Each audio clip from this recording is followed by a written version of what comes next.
In just 1 week, the world lost legends from TV, rock, sports, and even the stratosphere. From Hulkamania's last roar to a 102-year-old World War II hero who went viral, these are the most unforgettable farewells of July 2025. Aw man, he was like America's little brother, and now he's gone. Malcolm Jamal Warner. You know, the guy who brought so much heart and humor as Theo Huxtable on The Cosby Show. He tragically drowned in Costa Rica on July 20th, 2025. Just 54. His death. Yeah, it hit hard for anyone who grew up with that warm smile and sharp comic timing. But here's the thing. He didn't just stay Theo forever. From Malcolm and Eddie to Sons of Anarchy, he, kept leveling up. Quietly, boldly. Don't box yourself in. Reinvention is survival. Yeah, his journey reminds us you can outgrow your breakout role, on screen and off. A teen icon, you wouldn't think chaos could be legendary, but Ozzy, he made it an art. Ah yeah, Ozzy Osbourne, the guy who bit the head off a bat and still had millions singing along. He passed away on July 22nd, 2025 at 76, peacefully at home in Buckinghamshire, England.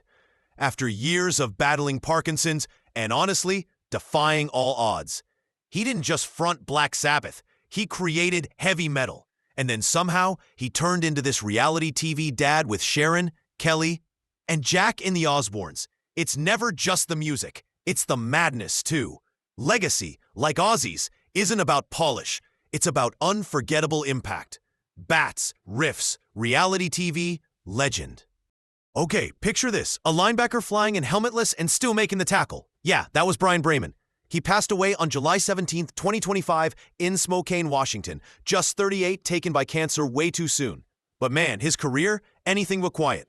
He helped the Philadelphia Eagles win Super Bowl LII. And before that, he lit up the field with the Texans. Raw intensity, wild hair and all. Grit doesn't need a helmet, just heart. He showed us that hustle, unapologetic, chaotic, full tilt can take you to the very top. Wild, tough, unforgettable. How far would you fall just to prove you could fly? Felix Baumgartner, man, he jumped from the freaking stratosphere, like 24 miles up. In 2012, he became the first human to break the sound barrier without a vehicle. But on July 17th, 2025 in Italy, a paragliding accident ended the story of a guy who was basically fearless. He was 56. Before the Red Bull jump, he'd already pulled off stunts from the world's tallest buildings. Oh, and he was also a trained paratrooper in the Austrian military. Fear pushes some people back. For him, it pulled the ripcord. Felix didn't chase fame. He chased the edge. Stratosphere jumper, sound breaker, risk taker. If your grandma ever watched soaps, she probably knew her. Eileen Fulton, the original bad girl of daytime TV, passed away on July 10th, 2025 in New York City. She was 91. And honestly, she owned the screen. For over 50 years, yeah, 50, she played Lisa Grimaldi on As the World Turns. Elegant, ruthless, always one step ahead. She wasn't just part of the story, she was the story. Longevity in the spotlight isn't luck, it's craft. She showed that playing one role your whole life doesn't mean playing it safe. Soap royalty, TV icon, and a master of staying relevant. While headlines mourned Malcolm, another legend took his final lap. Rex White, NASCAR's last surviving champion of the 1960s, died at 94. He wasn't a showman, he was a winner. 233 races, 73 top fives, 28 victories, all while standing just 5'4". They called him the Little Giant, because when Rex drove, he towered. He raced in an era of danger. No fancy tech, no big endorsements, just grit. He didn't crave the spotlight, he just raced. And now, as the checkered flag falls, we remember a man who didn't make noise. And then we lost Papa Jake. Not just a World War II vet, Jake Larson was a living, breathing time machine. At 101, one of the last men to storm the beaches on D-Day, and somehow still smiling, still dancing on TikTok. He called himself the luckiest man alive. And you know what? He earned it. He didn't just remember history, he shared it, with heart, humor, and that trademark grin. When we listened, he lit up, because he knew his story mattered. Now, the stories are ours to carry. And man, what an honor that is. Rest easy, Papa Jake. Ah, Alan Bergman. You might not know the name, but you've definitely felt his words. The Way We Were, Windmills of Your Mind, Yentl. Yeah, that was him. With his wife, Marilyn, Alan wrote the soundtracks to our heartbreaks and first kisses. Lines that wrapped around your soul and stayed there. He wasn't loud. He wasn't flashy. But oh man, he understood emotion like few ever could. He passed at 98 after nearly a century. George Koymans. He wasn't just a guitarist. He was the heartbeat of rock. For 60 years with Golden Earring, he crafted anthems like Radar Love and Twilight Zone. Every riff carried raw passion and timeless cool. At 77, after a brave battle with ALS, he quietly left us. His music echoed through decades, uniting fans with unforgettable energy. George didn't merely play his instrument. He defined an era of sound and spirit. Today, his chords still resonate, reminding us that true legends never fade. Every note echoes his drive and artistry. Kenneth Washington. You might have seen him as Sergeant Richard Baker on Hogan's Heroes, but his legacy goes way deeper.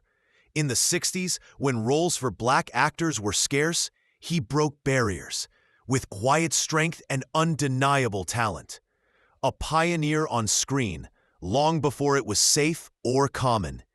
He passed at 83, leaving behind not just credits, but courage and proof that visibility matters.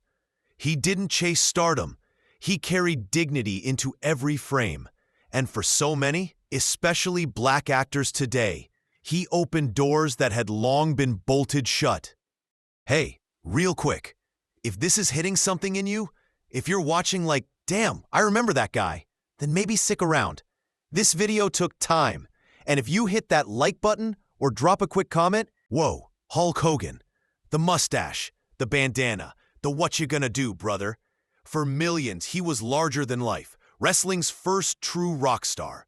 But beyond the leg drops and title belts, Hogan was a pop culture force. Cartoons, movies, lunchboxes, you name it. Yeah, controversies followed him. And yeah, the spotlight dimmed. But still, when you think of wrestling, you think of Hogan. He defined an era where kids tore their shirts and believed in heroes. If he's really gone, then Chuck Mangione.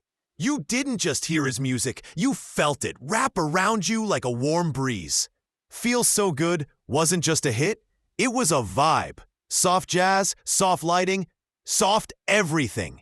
His flugelhorn, instantly recognizable. Like the soundtrack to a dream you forgot you had. Mangione made jazz feel accessible. Not snooty, not stiff, just easy. Even if you didn't know his name, his sound lived in elevators, lobbies, and late-night drives. And now, silence. But man, doesn't it still feel so good. Regis, the king of morning TV, the guy who asked, "Is that your final answer?" and made your palms sweat. From Live with Regis and Kathy Lee to Who Wants to Be a Millionaire, he wasn't just the host. He was the energy, fast-talking, always charming. That twinkle in his eye, pure showbiz. He made America laugh with coffee in hand. Now, the mic's down, but man, the echoes still linger. James Doohan, Scotty from Star Trek, was more than just a chief engineer. He was the voice of ingenuity and heart in a galaxy far, far away. He passed 20 years ago, but his iconic "Beam Me Up" spirit still inspires fans to dream beyond the stars. Live long and remember, Scotty. Lefty Frizzell shaped country music with a voice as smooth as Tennessee whiskey. He influenced legends like Merle and Willie, yet stayed humble. Guitar always close. His songs? Timeless heartache wrapped in twang. Even today, you hear Lefty in every heartfelt lyric sung beneath neon bar lights. Alex Trebek, Jeopardy's quiet genius. He made trivia feel noble, intelligence cool. His calm voice guided generations through answers in question form. Even in illness, he showed grace. He wasn't just a host, he was the standard. Final clue, a legend whose presence still feels like home. Zelda Fitzgerald, the original flapper, the spark behind Gatsby's glow. Wife, writer, dancer, dreamer. She lived fast, burned bright, and paid the price. In a world that never fully saw her, she wrote her own rhythm. Zelda wasn't just F. Scott's muse, she was the masterpiece no one could tame. That's it. Thanks for sitting through this with me. Seriously, not every story gets the tribute it deserves, but I hope this one did. If it made you feel something, maybe share it, or save it. Whatever you do, just don't forget them. See you in the next one.